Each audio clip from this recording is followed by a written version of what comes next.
From our perspective, I think that it's high time that we had the support that we need.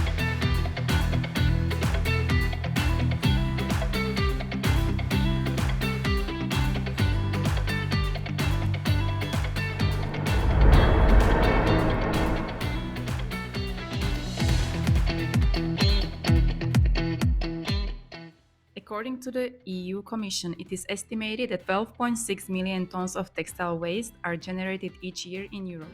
Discarded clothing and footwear alone account for 5.2 million tons, 12 kilos per person per year. The European Union has decided to implement EPR, Extended Producer Responsibility for Textiles, in which the responsibility for textile waste no longer falls on consumers or national governments, but on textile producers. So EPR is the Extended Producer Responsibility Scheme, are now implemented in some EU member states, in France, Latvia, Hungary, and also the Netherlands. Those are schemes where the producer that are putting the textiles on the market are taking the financial responsibility for the end of life of the products. It will have to pay a few cents of EPR fees per garment, and those EPR fees will then be gathered into a central system that is usually managed by a PRO, a Producer Responsibility Organization. Those will be responsible for reallocating those EPR fees to the collection, to the sorting, to reuse and recycling operators. La Directiva Marco de Residuos. Esta directiva es un texto que es pionero en política medioambiental en la Unión Europea. Incluye la responsabilidad ampliada del productor. ¿Esto qué significa? Que las marcas van a tener que velar por la gestión respetuosa a nivel ambiental de los residuos en lo que se han convertido las prendas. With policies such as extended producer responsibility, what you're actually doing is making producer of clothing and textiles responsible for the management of that material or that item at the end of its waste stream. And that will mean they could take responsibility for the collections themselves and bring it back into their own systems. Or usually what happens is that they simply pay a levy to Producer Responsibility Organisation, who then disperses that to businesses involved in collection, sorting and recycling. And that therefore brings more competition into the system. It could present a barrier or a challenge for those who are already in the industry. The European Parliament is seeking to secure and implement policies to reduce textile waste. But what about the role that the secondhand clothing industry has been playing for decades, being a key player in the management of used textiles and giving them a second chance, generating social and environmental benefits? We need to reuse our textiles as much as possible. Se va a establecer una distinción entre lo que es el residuo y lo que es el producto. Un producto puede ser considerado residuo en algún punto de la cadena y esto se va a trabajar con el fin de condición de residuo. Lo que va a decir es exactamente en qué momento de la cadena el residuo textil deja de serlo. Y esto tiene unas implicaciones muy grandes para la industria y para el sector de la reutilización. The combination of these different policy measures will have far-reaching consequences for the main EU importing countries of used textiles, impacting the entire international value chain in which multiple actors trade with second-hand clothing.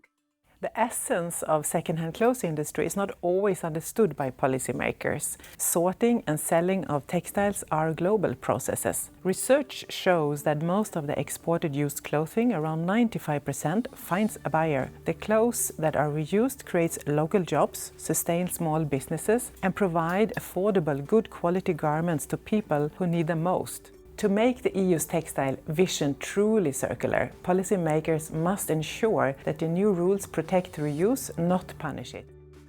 Collecting, sorting, selling, and exporting used clothing has been a process that the secondhand clothing sector has been carrying out for decades with the aim of contributing to the reduction of environmental pollution and avoiding waste generation. It is estimated that increasing the longevity of a garment reduces its environmental footprint by up to 30%. Global textile production has doubled in the last 2 decades, from 58 million tons of clothing made in 2000 2000 to 109 million tons created in 2020. It is projected that by 2030 there will be 149 million tons created per year. The fashion industry represents 10% of global CO2 and may generate 26% of carbon emissions by 2050.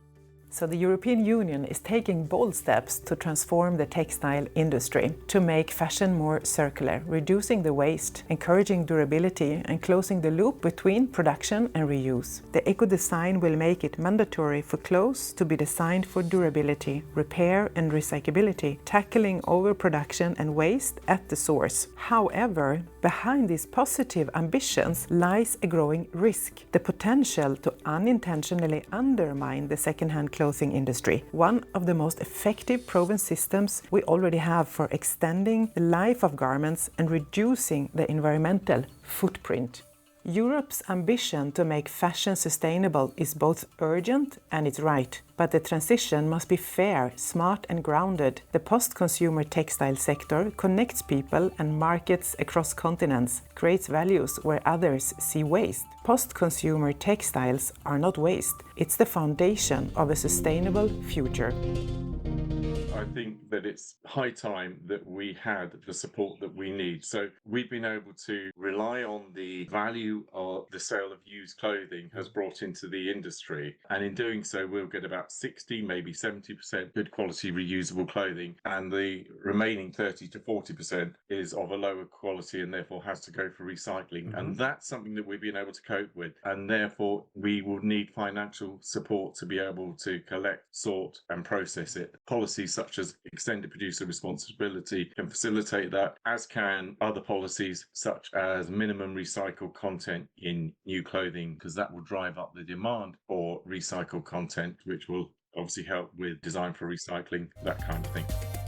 The used clothing sector will undoubtedly continue to be present in order to give a second chance to the millions of tons of clothing produced annually. Reusing textiles is an urgent action for the care of the environment. 17% to 20% of industrial water pollution is due to textile dyeing and treatment. It is essential to continue promoting the secondhand clothing industry as an important player in the search for a society with greater responsibility in textile consumption, which generates less waste, recirculating and transforming clothing.